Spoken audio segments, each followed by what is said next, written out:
Assalamualaikum warahmatullahi wabarakatuh. Hello everyone. ഇന്നത്തെ video റെസിപ്പിയാണ് soft and easy puttu.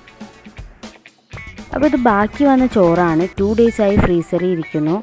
Minimum ഒരു 1 day എങ്കിലും ഫുൾ ഇരിക്കണം ഫ്രീസറിനകത്ത്. പിന്നെ ഇപ്പോൾ നമ്മൾ രാവിലെ ഉണ്ടാക്കാനാണെന്നുണ്ടെങ്കിൽ തലേ ദിവസം രാത്രി തന്നെ എടുത്ത് വെക്കണം. എന്നിട്ട് രാവിലെ ഇത് വാഷ് ചെയ്തതിന് ശേഷം ഇതുപോലെ ഇതിൻ്റെ വെള്ളം കളഞ്ഞ് മിക്സിയിലെ ജാറിലോട്ട് ഇടണം.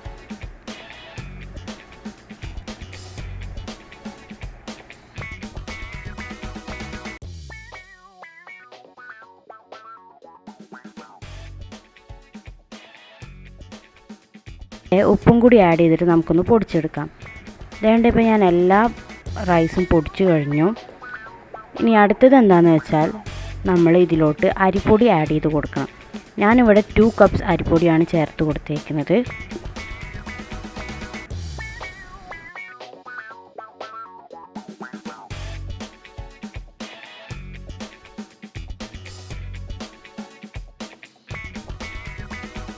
ഇതേ നോക്ക്, നമ്മുടെ പുട്ട് സോഫ്റ്റ് ആയിട്ടുണ്ട്.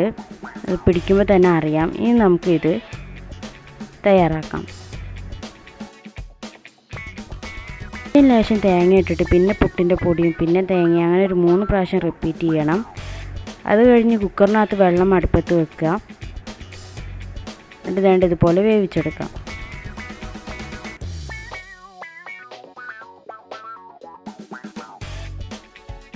നമ്മുടെ ഈസി ആൻഡ് സോഫ്റ്റ് പുട്ട് ഇവിടെ റെഡിയായി. ബാക്കി വന്ന ചോറുകൊണ്ട് ഉണ്ടാക്കിയതാണ്. എല്ലാവരും ഇത് ട്രൈ ചെയ്യണം. സിമ്പിളായ റെസിപ്പിയാണ്. നല്ല എരിവുള്ള മീൻ കറിയുടെയും മീൻ പൊരിച്ചതിൻ്റെയും കൂടെ കഴിക്കാൻ പറ്റിയ അടിപൊളി സാധനമാണ്.